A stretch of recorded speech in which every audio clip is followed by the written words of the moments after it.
Button. Hey everybody, welcome to Expanding Capacity. My name is Michael Risk. In today's video, we're going to continue the sequence. Oh, you heard me fine. Okay.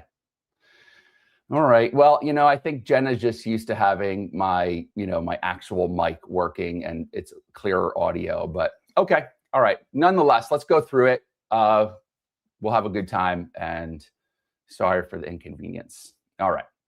Everybody, welcome to Expanding Capacity. My name is Michael Risk. We are in the middle of working through a series on lunging.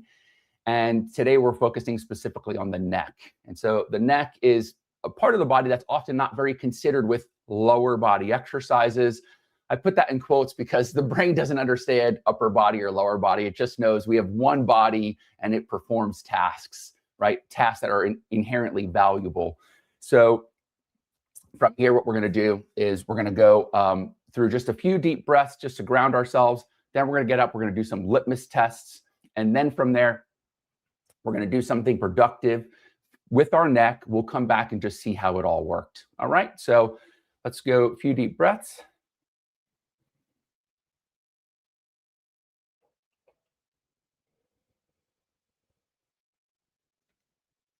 Get as relaxed as you can over these next two breaths.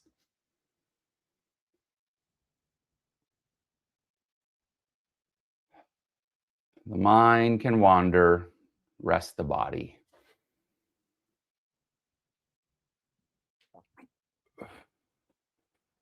All right, let's get to it.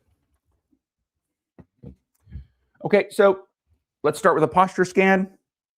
Feet about hip width apart, arms nice and relaxed. Let's go to eyes closed. We're going to assess the position of the shoulders. They're either in one of these three positions, rounded, neutral, or chest out. And I am somewhere between rounded and neutral. All right, now let's just do another litmus test to establish the effectiveness and efficiency of our ability to lunge. All right, so we're going to look at that. I want you to hold with your right hand. You're going to lunge with your left foot. All right, and then we just want to see what's the quality of the contact here. So when you step forward and you lean weight into the lunging foot, does it feel like there's a good connection to the ground and you get a nice push back in the other direction? Go to the other side. All right, now my right side feels definitely less efficient than the left, but it feels way more efficient than where I started just a few days ago, now that we've gotten through the feet, the hips, and the core. All right, and so now let's alternate sides. And I would invite you that if you're holding on and you feel very stable, go to eyes closed and just feel the difference. Right? Notice on the side that moves better or has greater capacity, you probably lunge a little further and drop a little lower than the other side without even thinking about it. All right, so that's your body self-selecting what it's going to do based on the resources that you have. Okay, now let's switch that over. Let's go into the frontal plane. Two hands holding here. We're going to step the left foot to the left, left to the left. And as you step that foot, they're both staying pretty straight. We want to allow the hips to slide over the lunging leg. I feel a real nice flow here. Good smooth transition in both directions. And then I go to the right. And I just very clearly feel that I don't have the motion here. What it feels like is happening is that when I step to the right, my pelvis isn't dropping on the left, which it should. Okay, now let's alternate sides. Left to the left, right to the right. Same thing. If you're stable enough, go eyes closed and feel. I tell members all the time, the most important facet of expanding capacity is body awareness. And body awareness comes from literally just spending time with ourselves and observing what it is that we're experiencing in our body. Okay, and now we're going to go into the rotational. So we'll go right hand holding, left leg lunging. And so you want to allow the weight to transition on to the lunging foot. A couple more here. And now we're going to go left hand holding. And interestingly, of all of the lunge directions, the rotational plane feels the most similar to me. And that becomes very important information when it comes from a strategy perspective. Let's alternate sides now, okay? So release the left when you left lunge, release the right hand when you right lunge. You can also go eyes closed here. I'm going to try it. As long as you have that one hand holding and you feel stable enough. So just notice the quality of the contact, the efficiency of the pushback. All right, let's go one more per side here. Okay, so now what we're going to do is we want to move into our, what we're going to do is constructively for our neck. This is a little unorthodox. I'm going to be having you, basically, you're going to resist head motion as you go through lunging patterns. I find often with these types of techniques, they're very powerful, but most people are not used to exerting that type of tension or effort, and their neck fatigues very quickly. My only rule is just never exchange quantity for quality of motion, okay? So if the quality drops, just stop. It's really not worth it. You're only training compensatory patterns, and that's just going to create more trouble for you down the road. So what we're going to do here, we're going to start with resisting in the sagittal plane.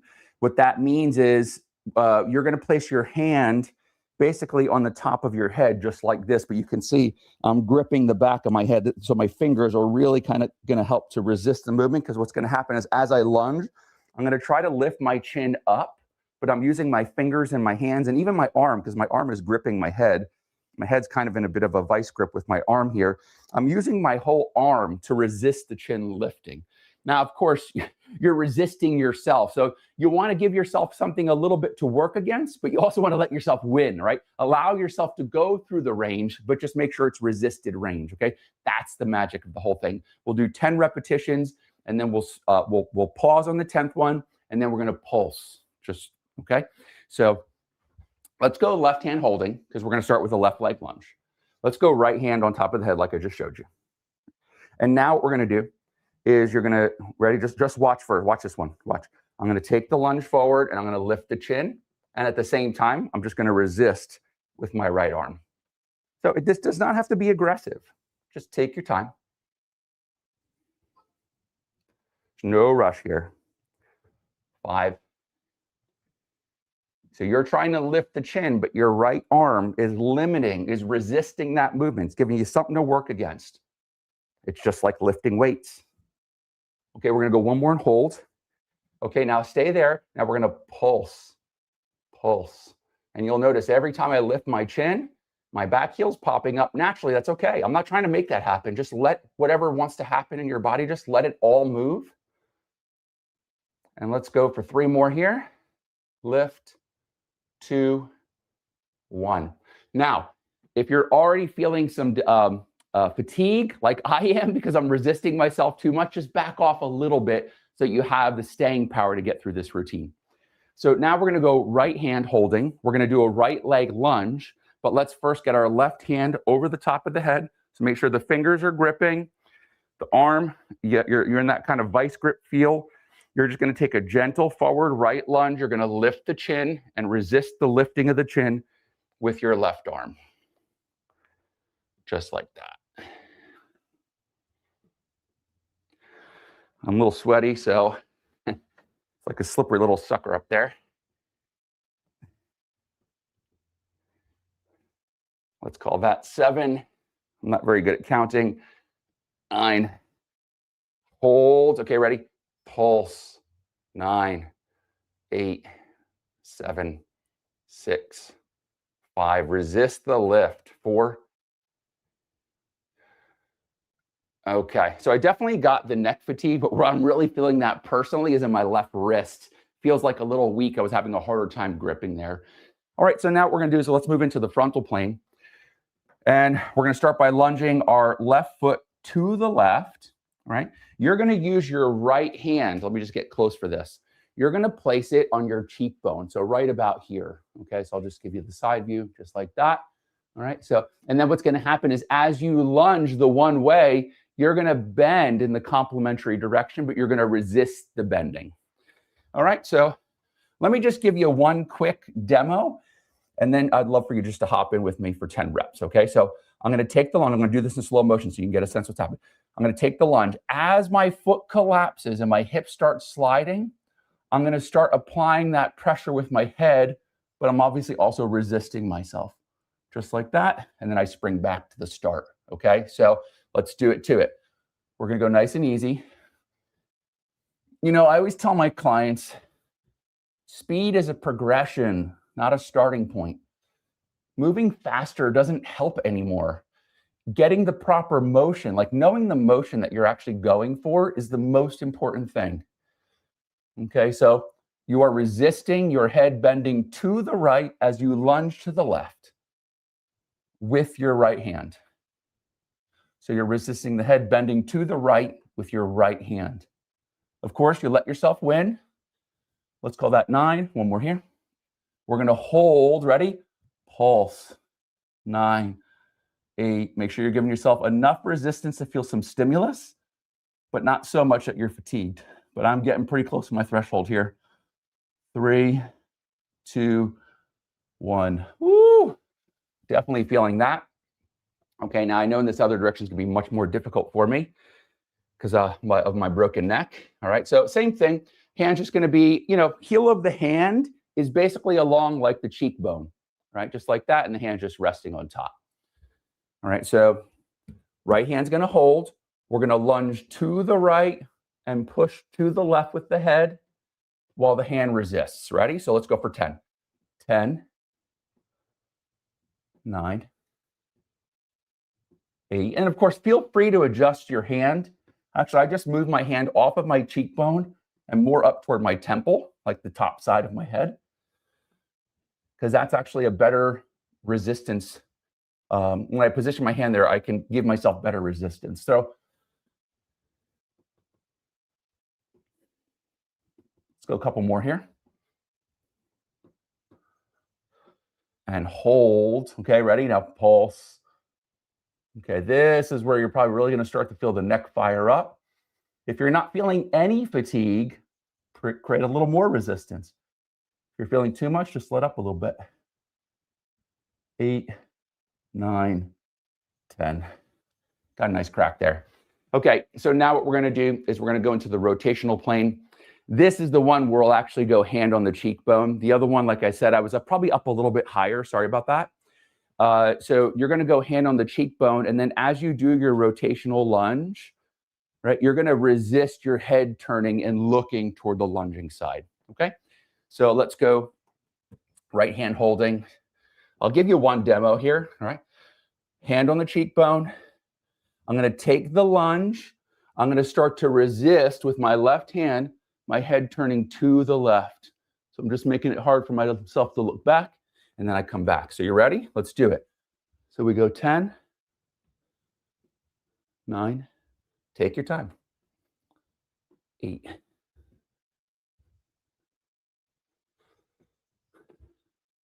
So the foot initiates the movement.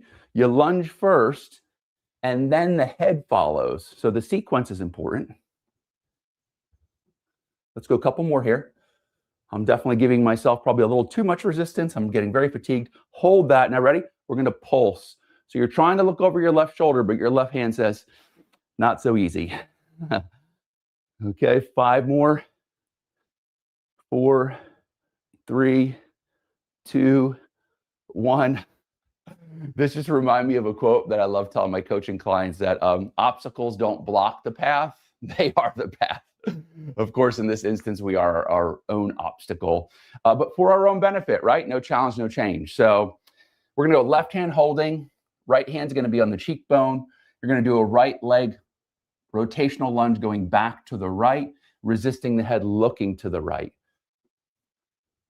And so I feel a bit weaker on this side than I did the other. But interestingly, the whole motion seems to be better, like the quality of the movement. It's all these little subtleties. The body's always giving information. 8, useful information about what it needs to move successfully. Okay, hold that. Ready? Let's pulse. 9, 8, 5, 3, 2. Ooh. I definitely feel like I got a neck workout. If you got through this and you're like, I'm not feeling too much, a little more resistance next time. If you're really fatigued, a little less. It's just Goldilocks. We're trying to find the just right. So it takes some practice, right? Even for me, I'm still learning. So just be patient with yourself. Let's go through our lunges first. Okay, so I can already feel I'm more upright. I'm kind of like already assessing my posture, but let's see how it impacted the lunge. And I just want to say, any improvement that you notice was because of the work that you did in your neck, right? And so you're like, wait, working on my neck to improve my lunge? Yes, it's all connected. The neck is part of the lunge, okay? So right hand holding, left leg lunging, right? And so the first thing I notice is just way more spring, right? My body's willing to kind of drop down. There's almost like an aggressiveness to it. It's like, yeah, let's go, right? And then the other side for 5. And again, night and day difference. Still not as good as the other side, but a night and day difference. Okay, I feel myself going deeper, more naturally. Let's alternate sides. And please don't feel compelled to step out as far as I am, drop down. I'm actually not even intending to step out that far or drop that low. And my body is self-selecting. And one thing you can trust is that the body will always do what's best for itself, even if you don't understand it. Let's go one more each side here. All right, now let's go to our lateral lunge. Hands holding. Left leg's going to step to the left. And definitely go eyes closed here. Just get a sense. I feel a lot more freedom in the movement. So for instance here, I'll tell you when we go to the other side. When you lunge, now let's go to the right. Just go for a second, hold. When you lunge to the right, what's happening is the pelvis drops on the left. Oh, my pelvis is dropping, so that's nice. That came from my neck, all right? So my pelvis was up before hiked, holding on because I didn't have the neck motion in order to let it down, okay? But every time you lunge to the right, your body's falling to the left, but your head stays upright. So relatively speaking, your head is bending to the right, all right? So just in case you're wondering how the neck is actually related to the lunge. Okay, so I'm going out. This is a much bigger improvement in this direction than I did with the forward lunge. Let's go one more and then we'll alternate. Eyes closed. And just compare left versus right. The side with greater capacity serves as the model for the side with lower capacity, but a mistake would be to try to make the one side feel like the other. You just want to be more the observer and just assess what is happening. Okay. And now we're going to do the rotational. So left leg back to the left. What I feel here is because we did work specifically in the neck, when you release the neck like we did, you'll find that your shoulders actually rotate better. And people usually say when they're walking, they feel like a lot more like upper body swag. And so that comes from the neck. And that's what I'm feeling now. Left hand holding, right leg lunging back to the right. As I'm going through the movement, I feel my shoulders pivoting around my neck, just like so. Okay, so really cool. Alternate sides. Eyes closed if you are stable enough. But very cool to see how each part of the chain reaction contributes to a movement.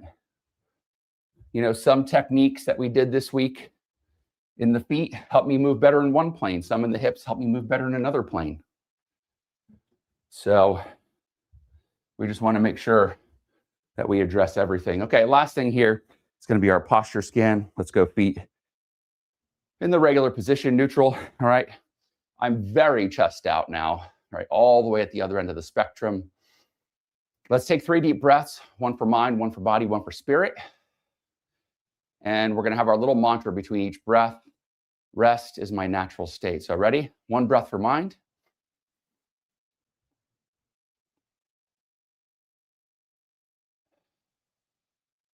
Rest is my natural state.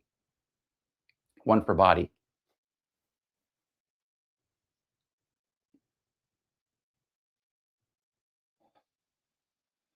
Rest is my natural state. 1 for spirit.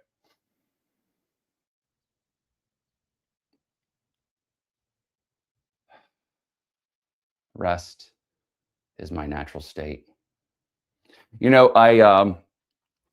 I pivoted for about 10 years when I was doing movement work, and then I realized that a lot of my clients were facing issues in the kind of more mental, emotional, spiritual realm. And so I pivoted for about 10 years. And I don't want to say I abandoned movement entirely, but I did largely. I really cut back on the movement focus with clients, and I really got into the other facets of who they are as human beings. And one of the very simple truths that I've discovered over the course of 10 plus years is that it's not, like we're always trying to change behavior. It's not what we do. Okay. It's not what we do that matters, right? It's the who that is doing it, right? And so there's basically two selves, if you will. You might have heard the terms a false self or a true self, right? What I like to use is the words settled or unsettled, right? Or rested or unrested, right? And so there's this really beautiful Lao Tzu quote where he said, once all restless activity ceases, your integral nature will appear. Okay. And so I use the mantra, rest is my natural state. And then I just try to live my life from a place of restedness. That's it. Okay, you don't need to change anything. When you operate from that place, that is the transformation. Things transform when you operate from that state. You can do the same activity from that state and it will be experienced completely differently. Okay. So rest is my natural state. Rest is your natural state. I'll see you back tomorrow as we wrap up with the shoulders. All right. Cheers.